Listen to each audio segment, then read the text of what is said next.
আমরা যা করি এটা দুনিয়ায় কিছু পাওয়ার জন্যে, টিকে থাকার জন্যে আর না। এখন আমরা যা করছি সব আমার আল্লাহর জন্য। দুনিয়ার একটা জীবনের চিত্র আমরা কোরআন থেকে শুনলাম, আয়াতটা আরবিতে তো অনেকে বুঝি না। আল্লাহ তাআলা বলেন, আমাল হায়াতুদ দুনিয়া ইল্লা লাইবু ওয়া লাহবুন। হ্যাঁ, পৃথিবীর মানুষেরা, পৃথিবীর এই সে ছোট্ট এই জীবনটা, এটা একটা ক্রিয়া। ক্রিয়া মানে কি? খেল তামাশা, কাজ। লাইবুন মানে এটা বলা হয় অনর্থক। অনর্থক কাজ কারবার, খেলাধুলা, খেল তামাশা, হাসি তামাশা, এরকম অর্থ হয় বাংলায়। তো এইগুলো ছাড়া দুনিয়ার জীবনটা আর কিচ্ছু না। আর একটা আছে, ওয়া তাফাখুরুম বাইনাকুম ওয়া তাকাসুরুম ফিল আমওয়ালি ওয়াল আওলাদ। বেশি বেশি সন্তান আদি দুনিয়ায়, অথবা টাকা পয়সা, ঘর বাড়ি, অর্থ বৈভব, এগুলোর জন্য প্রতিযোগিতা করে মানুষ একে অন্যের সাথে। এইটাই হচ্ছে দুনিয়ার জীবন। ওয়ালা দারুল আখিরাতু খায়রুল লিল্লাযিনা ইয়াত্তাকুন। যারা তাকওয়াবান হতে চায়, আল্লাহকে ভয় করে চলতে চায়, এদের জন্য আসল ঘর আখিরাত। আসল ঘর কোনটা? আফালা তাকিলুন। আল্লাহ বলেন, এরপরও কি তোমাদের বুঝ আসবে না? কি বুঝলেন এই আয়াতের বাস্তবতায় বলেন তো? 100 বছর আগে এই জায়গায় যারা ছিল, আমাদের চাইতে বহু জ্ঞানী এবং ধনী ছিল অনেকে। 100 বছর পরে তাদের নাম এখন আর কেউ নেয় না। আমার মনে হয় এখানে আমরা যারা এখন আছি, 100 বছর পরে আমাদের নামও আর কেউ নেবে না। সেই এনামুল হক শাফি বলেন, আর আমির হামজা বলেন, আর ডাক্তার সাহেব বলেন। 100 বছর পরে এই জায়গাটা নতুন মানুষ এসে এখানে চাষ করবে, আমরা সবাই মাটির বাসিন্দা হয়ে যাব। তা আমার এই 60, 70, 80 বছরের এই জীবনে, যেহেতু আল্লাহ বললেন খেল তামাশা, এটা হাসি খুশি, এটা খেলাধুলা ছাড়া আর কিছুই না। তো এখন যেহেতু একটা সুযোগ এসেছে 54 বছরের মাথায়, এই 56,000 বর্গ মাইলে দিন কায়েমে, দিন বিষয়ে যদি আপনি শরিক না হতে পারেন, আর আপনি যদি মরে যান, তো 100 বছর পরে আপনার নাম তো আর কেউ নেবে না। আর মরণের পরে কি হবে আপনি তো জানেন। দিন কায়েমের জন্য যদি কেউ চেষ্টা না করে তার সর্বোচ্চ দিয়ে, হাদিস হচ্ছে সে মুনাফিক হয়ে মরার সম্ভাবনা বেশি। আমার এই এলাকায় আগে যাই ছিল, অন্তত এখন এই 20 বছরের পরে যে অবস্থা দাঁড়িয়েছে, আপনাদের মন মানসিকতা যতটুকু দেখেছি, আপনারা যা ওয়াদা করলেন সব যদি নাও দেন, শুধু ওয়াদা পর্যন্ত থাকলেও হবে। আমি বলছি না যে দিয়েন না, আমি তো জানি বাস্তবতা কার কি অবস্থা। তারপরেও যে এইভাবে মানুষ 50,000, 1 লাখ পর্যন্ত মুখ ফুটে বইলে ফেলেছে, এটা যেন আল্লাহ কবুল করে, সামর্থ্য দিয়ে দেবে। বাইরে যারা আছে বলেন তো, বাইরের যে মানুষগুলো আমাদের বিরুদ্ধে, ওদের কোনো আদর্শ আছে? কোনো আদর্শ আছে? এই 1 বছর, এই 25 দিন চলছে, কি আদর্শ নিয়ে তারা রাজনীতি করছে? তাদের পুরা রাজনৈতিক দর্শন হচ্ছে খালি এরটা খাবো, ওরটা খাবো, মেরে খাবো, এই ধান্দা। শুনলেন না গায়ে যে খাজানগর কবুরহাটে 100 কোটি টাকা শুধু চাঁদাবাজি করেছে একজন। একটা এলাকায় যদি কয় কিলো, খাজানগর আর কবুরহাট মিলে নাই 1.5-2 কিলো হবে। এই 1.5 কিলো 2 কিলোর ভেতরে যদি 100 কোটি টাকা চাঁদাবাজি হয় শুধু 1 বছর 25 দিনে, বাকি 5 বছর তাদের হাতে দিলে আপনি ঘরে থাকতে পারবেন? যারা পিটিয়ে মানুষ মেরে ফেলে ইট দিয়ে, এ তো আসতেছে, এর যাতে কঠিন অবস্থা আসবে। এই জন্য এবার কিন্তু এটা আর নির্বাচন না, এটা টিকে থাকার একটা লড়াই। আপনি টিকে থাকতে পারবেন কিনা এটা আপনার বাস্তবতা নেই। আপনার টাকা পয়সা না থাকা, আপনার যা আছে আপনি তাই নিয়ে আসবেন। সে বঙ্গবন্ধু কি বলেছিল, যার যা আছে খন্তি কোড়াল সব নিয়ে আসেন। তো সেই অবস্থা কিন্তু সামনে আসতেছে। আমির হামজা এটা একটা শুধু ব্যক্তি, আমরা সবাই এখন আমির হামজা। এই 4.5 লাখ ভোটার আছে আমার এই 2 থানা মিলে। আমি যেখানে যাচ্ছি, বিশেষ করে যারা ইসলাম চায়, আমরা সবাই আমির হামজা, যে যেখানে আছি। কারণ আমি এই রাস্তায় এসে আমি ভোটে দাঁড়িয়ে আমার কোনো লাভ হয়নি দুনিয়ার দিক থেকে, আর আমার ক্ষতি হয়েছে।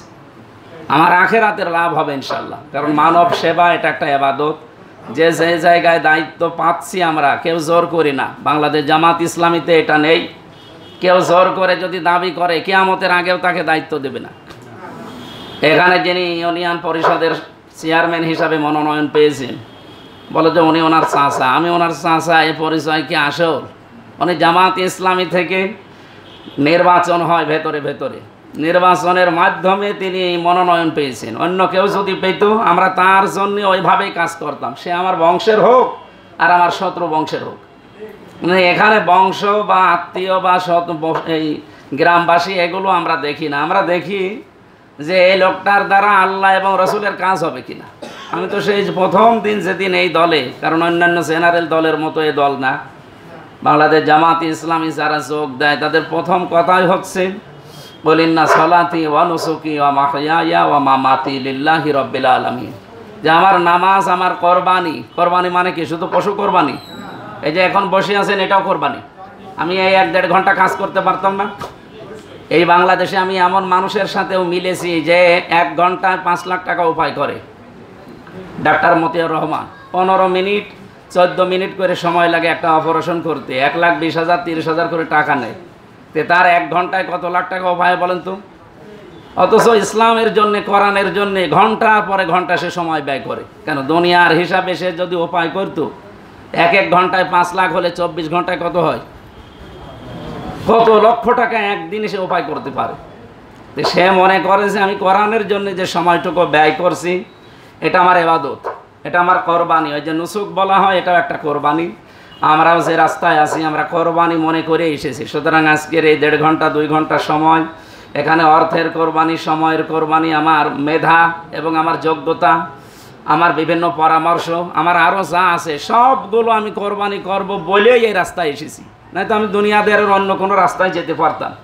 এমনকি আমি যে নামাজ পড়ি, আমি যে বেঁচে আছি তাও আমার আল্লাহর জন্য, আমি মরে যাবো তাও আল্লাহর জন্য, তাহলে জীবন সাকসেস হবে। তাছাড়া আল্লাহর জন্য বাদ দিয়ে অন্য কারোর জন্য হন। এই যে ব্যারিস্টার রফিকুল ইসলাম মিয়া বিএনপির স্থায়ী কমিটির সদস্য ছিল, আপনারা জানেন কিনা জানি না, উনি মন্ত্রী ছিল, এমপি তো ছিল, মন্ত্রী ছিল, বিএনপির স্থায়ী কমিটির সদস্য ছিল সারা বাংলাদেশের কয়েকজনের ভেতরে একজন।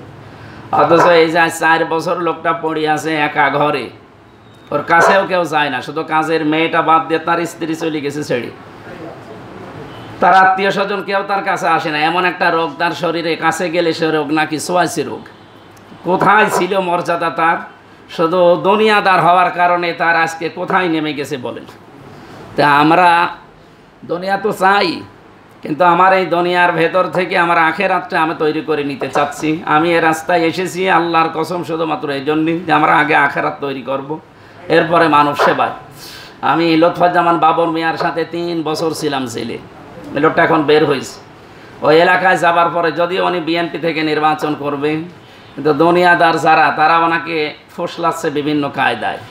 মানে গতকালকেও বক্তব্য দিয়েছে, দেখেন আমি এই 17 বছর জেলে ছিলাম, আমি বাস্তবতা বুঝেছি যে দুনিয়া কি।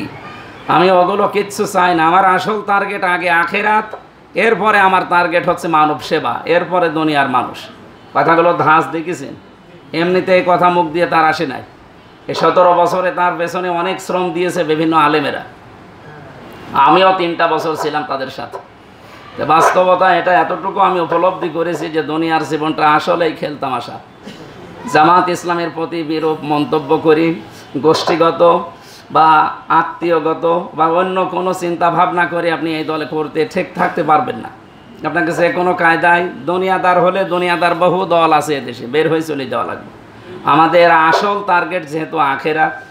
আর আপনারা অনেকেই মনে করছে টাকা হয়তো কালেকশন করছে জুলফিকার সাহেব, আমির হামজার নাম নিয়ে, এ টাকা আমারও তো দেওয়া লাগবে না। আপনি যেভাবে আছেন এই দলে, আমি ওইভাবে আছি।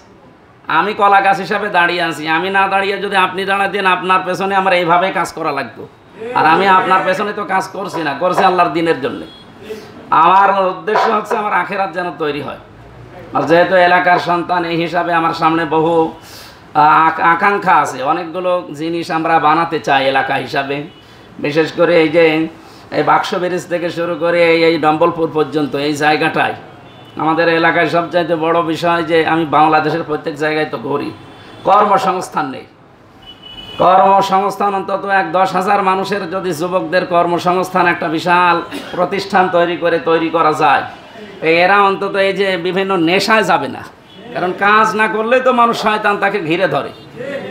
আমরা ওই কাজ করব, এই জায়গাটা বহু জায়গা আছে। আর একটা এমপির আন্ডারে, মন্ত্রীর আন্ডারে যত বাজেট আসে, আপনি কি বাস্তবতা জানেন? আমি বলেছিলাম না এর আগে, একজন মন্ত্রী আমারে বলছিল যে 100 টাকা বাজেট হলে 3 টাকা আমরা খরচ করি, বাকি 97 টাকা আমরা খেয়ে ফেলি। কিন্তু বাংলাদেশ জামাত ইসলামী কি এইরকম করবে? আমার প্রতি ওই রকম ধারণা যে 3 টাকা খরচ করে 97 টাকা খাবে। ও 3 টাকা তো খরচ হবে, 97 টাকাও যাবে। আর আরও আমার যা আছে, কিন্তু আমার এইটুকু তো না, আমার পেছনে আরও অনেক কিছু আছে, ওগুলোও নিয়ে এসে দেওয়া হবে। আমি আপনাদের এই হালাল টাকা না নিয়ে যদি হারাম দিকে পা বাড়াতাম, তো এই 50,000, 1 লাখ, 2 লাখ না, এমন এমন জায়গায় আমার বিভিন্ন লাইন আছে। আমি যদি শুধু বাম হাত বাড়াতে পারিস এ দেশে এবং বিদেশে, ও 100 কোটি টাকা উপায় করেছে, ওর চাইতেও বেশি করা যায়। কিন্তু আমরা ওই লাইনে তো যেতে চাই না। এমনকি কালকে এক জায়গায় গিয়েছিলাম, সেই জায়গায় আমি নাম নিলাম না, উনি বিদেশে আছে, কোথায় আছে আমি তাও জানি। এমনকি সেই লোকটা বাংলাদেশের ভেতরে যদি 10 জন থাকে, তার ভেতরে সে একজন। এত ভয়ঙ্কর মানুষ, আমি নাম নিতে চাই না, এটা মিডিয়ায় যাবে। উনি আমার মোবাইল নাম্বার চেয়েছে, মোবাইল নাম্বার দিয়েছি, কয়েকবার দেখলাম কল দিয়েছে। আমার এই মোবাইলে একটা অ্যাপস আছে, যে কেউ কল দিলে আগে তার নাম আসে এবং গ্রামের নাম আসে। উনি কল দিলেই তো তার নাম আসে, গ্রামের নাম আসবে, আমি ধরি নাই, কারণ এ কথা তো সব রেকর্ড হচ্ছে। আর আমার মোবাইল তো ট্যাগ করা আছে, যে যেখান থেকে কথা বলুক, যা বলুক, ওটা রেকর্ড হয়ে আগে গোয়েন্দাদের কাছে যায়। আমি নিজে দেখে এসেছি তো রিমান্ডে এগুলো। এখন ওনার সাথে যদি আমি 2-4 মিনিট ভালো মন্দ কথা বললাম, উনি নিয়ে বেনিয়ে ওর সাথে আরও আমার কণ্ঠ যোগ করে অ্যাপসের মাধ্যমে AI ব্যবহার করে না, ওখান থেকে লাগিয়ে দেখা যাচ্ছে বলে যে আমির হামজার সাথে আমার গভীর সম্পর্ক আছে। এখন উনি তো মানুষ ভালো না, জিনিস ঠিক আছে, তার দেশে বিদেশে বহু পরিচিতি আছে, তার কাছে মাল পানিও আছে, কিন্তু লোক তো ভালো না। এমন একটা বদনাম ছড়িয়ে যাবে, এই যে ছড়িয়ে যাচ্ছে না কয়েকদিন আগে, এই যে এই আবদালপুরের ওইদিকে কে যেন ধরা পড়েছে, এক সন্ত্রাসী, যার নাম বলেছে, আপনারা জানেন, আমি এখন বলতে চাই না ওগুলো। এই জন্যে খুব হিসাব নিকাশ করে আমাদের চলা লাগছে। আপনার কাছে এই 10 টাকা 20 টাকার জন্যে 2,000, 5,000, 50,000-এর জন্য বলা লাগছে, অথচ আমি যে গ্রুপে আছি, গ্রুপে কি বলা লাগে? ওনার তো শালাও দাঁড়াচ্ছে জামাত ইসলাম থেকে, যশোর জিগরগাছায়, ডাক্তার মুসলেউদ্দিন ফরিদ। উনি আমেরিকায় থাকতেন, এখন এসেছেন জামাত ইসলাম তাকে ওই জায়গা থেকে মনোনয়ন দিয়েছেন। উনি শিবিরের বিশ্ববিদ্যালয়ের GS ছিলেন।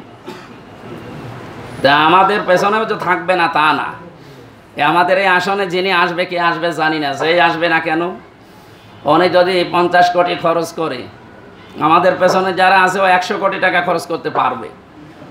আর আমাদের টাকা সামনে আশা করছি লাগবে না, কারণ পিয়ার পদ্ধতি হলে তো টাকা ব্যবহার করা নিষিদ্ধ। তখন শুধু সমর্থক হিসাবে আপনি ইসলামের পক্ষে থাকলে ইসলাম এবার চলে আসবে। সারা বাংলাদেশের 630টা থানা আছে, প্রায় থানায় আমার 1-2 বার করে যাওয়া আছে। সারা দেশেই তো এখন ঘুরছি, বাস্তবতা দেখতে পাচ্ছি একটা জোয়ার উঠে পড়েছে অলরেডি। এই জোয়ারটা যদি থাকে না, ও 300 এমপির দেখা যাচ্ছে 300 জায়গায় আমরা পাশ করে গেলাম। ও 300 লাগবে, 151 জন হলেই তো দেশে কোরআনের সব বিধান কায়েম করে ফেলবো ইনশাআল্লাহ। আমাদের বহু আশা আছে সামনে, আমার এলাকা নিয়ে, আমার এই বিশেষ করে আমার এই 2টা থানা নিয়ে, এবি থানা, সদর থানা নিয়ে আমরা করবো ইনশাআল্লাহ। সাইদি সাহেব তার একটা অবহেলিত এলাকা, আমাদের এলাকা তো যা আছে, সাইদি সাহেবের এলাকায় একেবারেই হাওড় বাওড়ের নদী, এইসব নালা দিয়ে ভরা। সেই এলাকাতে উনি শুধু সরকারি বাজেট না, ওনার একটা ফেস ভ্যালু ছিল না, ওনার চেহারার একটা ভ্যালু ছিল। এইটা সারা বিশ্বের কাছে নিয়ে, বহু জিনিস নিয়ে এলাকাকে কি করেছে দিকে আসেন আপনি। মানে মনে হয় যে বাংলাদেশের সবচাইতে চট্টগ্রামের পরে, ঢাকার পরে উন্নত জেলা এখন ওইটা, ওনার এরিয়াটা। তা আমাদেরও তো এই ফেসটা আল্লাহ এরকম পরিচিত করে দিয়েছে দেশে বিদেশে। আমি কাজে লাগাবো সামনে, যদি ওই জায়গা পর্যন্ত যেতে পারি। আর জায়গায় যদি যেতে না পারি, তো শুধু সুবহানাল্লাহ আলহামদুলিল্লাহ দিয়ে হবে। আমি সেদিন গ্রামে একটা বলেছিলাম না, যে একটা জায়গায় আসি অলরেডি, এই জন্য মানুষজন গেলে একটা সুপারিশ করলে কাজে লাগে। প্রতিদিন অন্তত 15-20টা সুপারিশ করা লাগছে এখনই, তাও তোমার হাতে কিছু নেই যে আমারে বদলি করে দেন, ডাক্তারে, সিভিল সার্জন অফিসারকে একটু বলেন, অমুক জায়গায় থানার ওসিরে বলেন। এ যা করা লাগছে শুধুমাত্র এই ফেস ভ্যালুর কারণে। এর সাথে যদি একটা চেয়ার পাওয়া যায়, তখন কথা বললে 100 ভাগের 100 ভাগ রাখতে বাধ্য হবে। আমার কুষ্টিয়ার বাড়ি, সিসি ক্যামেরা দেওয়া আছে চারিদিকে, প্রায় 7টা। আমি যখন নামাজ পড়তে গেছি, তখন একটা, আমি সিসি ক্যামেরা এসে দেখলাম যে 1:31 বাজে, তার মানে নামাজ আরম্ভ হয়েছে। শুনলাম যে একটা চোর এসে তার কেটে নিয়ে চলে গেছে, যে এসির তার। ও হয়তো 200-300 টাকায় বিক্রি করবে, কিন্তু তার দাম তো অনেক, 6-7 হাজার টাকা শুধু তেল ভরতে লাগবে, গ্যাস ভরতে। ও কেটে নিয়ে চলে গেছে। ম্যাডাম আমারে বলছে যে আমিও নামাজে ছিলাম, পরে এসে দেখছে যে সিসি ক্যামেরা ওই তার কাটতেছে আর তাকাচ্ছে। পরে ওইটা ভিডিও করে বসিয়ে দিলাম, বললাম যে একটু দেখেন তো। বললাম জোহরের পরে এই যে 3টার দিকে দিয়েছি, বিকাল 5টা আস্তে আস্তে বসে হুজুর ধরা পড়ে গেছে। এই যে এখানে আছে, ভিডিও দেখা যাচ্ছে। পরে ধরে ওই বাঁধে এলাকায় বাড়ি, পরে ধরে পিটিয়েছে। ও বলছে আমারে মারবেন না, আমার সাথে আরও 2 জন আছে, তাদেরকেও ধরেন, আমি একা জেলে থাকতে পারবো না। সেই 2 জনকেও আজকে ধরেছি, এই 3 জনকে অলরেডি ধরেছে। এই যে কথাটা ওনারে শুধু মোবাইলে খালি হ্যালো করলাম, 2 ঘন্টার ভেতরে ধরা পড়েছে। আমার যদি এই ফেসটা এবং এখন যে পরিস্থিতি এটা না থাকতো, 2 ঘন্টা ও 200 বছরও ধরতো না, কারণ এর আগেও তো চুরি করেছে 2 বার, আমার বাড়িতে 2 বার চুরি করেছে, কিছুই হয়নি। তো এই জন্য ওই জায়গাটা চাচ্ছি আপনাদের জন্য, শুধু আমার যা আছে আমি তো মরণ পর্যন্ত চলে যেতে পারবো। আমি এলাকার জন্য এবং আমার এই 2 থানার জন্য আমরা কিছু করতে চাচ্ছি ইসলাম দিয়ে ইনশাল্লাহ। আর ইসলাম আসলে দুর্নীতি হবে না, অন্য কেউ আসলে দুর্নীতি হবে। কিন্তু এই রাস্তাটা বাজেট হয়েছে 100 টাকা, বললাম ওই 3 টাকা খরচ করবে, 97 টাকা খেয়ে ফেলবে, কারণ ওদের তো কোনো আদর্শ নেই। বাংলাদেশ জামাত ইসলামী বাদ দিয়ে, ইসলাম নিয়ে যারা রাজনীতি করে তারা বাদ দিয়ে অন্য যারা আছে বলেন কোনো আদর্শ আছে তাদের? সব তাদের মানুষের আদর্শ। ওদের নেতারাও যা ছিল এরাও তাই, তারপরও নেতাদের মতো তারা না। আমি শহীদ জিয়ার পড়া জীবনী পড়ে দেখেছি, উনি এরকম ছিলেন না। এখন যারা রাজনীতি করছে জিয়ার আদর্শ নিয়ে, এটা জিয়ার রাজনীতি না, এটা অন্য কারো হবে। বাকিগুলো আমি বললাম না। আমরা যেহেতু একটা আদর্শ নিয়ে রাজনীতি করি, তার নাম মুহাম্মদুর রাসূলুল্লাহ। অনেকে বলে ওনারা মওদুদির আদর্শ মানে মওদুদির উম্মত। কে বলেছে আপনাকে? আমরা মওদুদিকে ইমান হিসাবেও মানি না, ফেকার ইমামও মানি না, মাযহাবের ইমামও মানি না, নেতাও মানি না। আমাদের নেতা মুহাম্মদুর রাসূলুল্লাহ। মওদুদির হাজার হাজার কথা আছে, সেখান থেকে একটা কথা মাত্র আমরা নিয়েছি। এই যে গণতান্ত্রিক পদ্ধতিতে ভোটের মাধ্যমে নির্বাচন, এটা শুধুমাত্র নিয়েছি, তাছাড়া কোনোটা আমরা তারটা প্রচার করি না। জ্ঞান অর্জন করার ক্ষেত্রে আমরা পড়ি। আর অন্য যারা বলে তারা দেখে সব তারা বাবার কাছে, দাদার কাছে, চাচার কাছে, স্বামীর কাছে নিস, এরপরও বড় বড় ফতোয়া তারা দেয়। হ্যাঁ, মিথ্যা কথা নাকি একটা 10 বার বললে সত্য হয়ে যায়। তা আমরা কি ওই বিশ্বাসে বিশ্বাসী? আমাদের সত্য যেটা, এই যে আয়াত থেকে যেটা শুনলাম, আমরা আখিরাতের ঘর তৈরি করব। দুনিয়ার এই ছোট্ট জীবনে আল্লাহ আমাকে এবং সবাইকে যেন ইখলাসের সাথে কাজ করা তৌফিক দিন। বিজয় দেওয়া না দেওয়ার মালিক কে? আল্লাহ। ওয়ালা তাহিনু ওয়ালা তাহজানু ওয়া আনতুমুল আলাউনা ইন কুনতুম মুমিনিন। কোনো ভয় নেই, কোনো চিন্তা নেই। আল্লাহ বলছেন কোনো ভয় নেই, কোনো চিন্তা নেই, তোমরা বিজয়ী হবেই। এখানে শব্দ ছিল আনতুম আলাউনা, মাঝখানে আলিফ লাম আছে। কোন শব্দে আরবি গ্রামার আমরা পড়েছি, যদি খবর সবসময় নাকিরা হওয়ার কথা, অনির্দিষ্ট, যদি ওটা কেউ মারেফা করে পড়ে, মারেফা বানিয়ে দেয়, তাহলে বাংলা অর্থ দাঁড়ায় হবেই। আল্লাহ গ্যারান্টি দিচ্ছে তোমরা বিজয়ী হবেই যদি মুমিন হতে পারো। আমাদের প্রশ্ন এখানে এক কথায়, যে বিজয় দেওয়ার একচ্ছত্র মালিক সামনে কার? মুমিন হওয়ার মালিক কে? আল্লাহ। মুমিন হবে? আল্লাহ তো মুমিন আছে, মুমিন আমাদের হওয়া লাগবে। আমরা মুমিনের যত গুণাবলী আছে সর্বোচ্চটা পূরণ করে সামনে এগিয়ে যাব। বিজয় হলেও আমাদের লাভ, বিজয় না হলেও আমাদের লাভ। মাওলানা নিজামী, মাওলানা সাইদি যে জীবন দিয়ে গেল, ওনারা কি ভুল করেছে?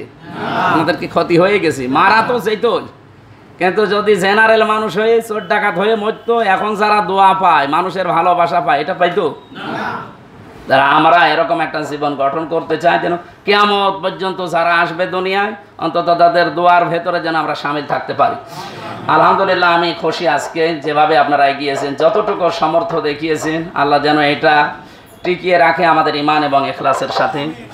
আমার অনুষ্ঠান আজকে আর একটা আছে, তো এখন মনে হয় মাগরিবের পরে ডাবিরা ভাইটা একটা অনুষ্ঠান আছে আধা ঘন্টার জন্য, এরপরে আবার কুষ্টিয়ায় আছে। আজকের মতো বিদায় নিলাম, সবার জন্য দোয়া করি এবং সামনে ইসলামের বিজয় আল্লাহ যেন দেখান। আসসালামু আলাইকুম। কথা বললে বলেন।